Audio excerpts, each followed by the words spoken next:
2024 എല്ലാ വർഷവും വർഷത്തിന്റെ അവസാനമാണ് IFFK വരുന്നത്. അത് സന്തോഷമായ കാര്യം തന്നെയാണ്.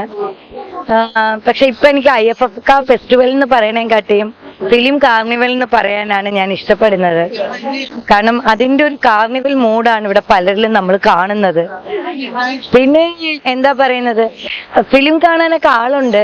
ഞാനിപ്പോ കുറച്ചു മുമ്പേ പറഞ്ഞതേ ഉള്ളൂ, ഈ ഫിലിം ഇവിടെ ഏതെങ്കിലും ചെറിയ തിയേറ്ററിൽ വന്നു കഴിഞ്ഞാൽ ആളുകൾ കയറുമോന്ന് അറിയില്ല.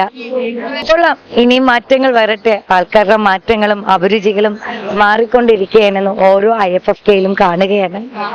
എന്തായാലും അടുത്ത വർഷവും 2025-ലും IFFK ഇതിനെയും കാട്ടി മികച്ചതാവട്ടെ എന്ന് ഞാൻ ആശംസിക്കുന്നു.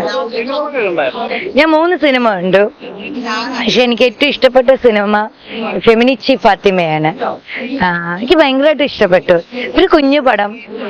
ഞാൻ എൻ്റെ ഡയറക്ടറെ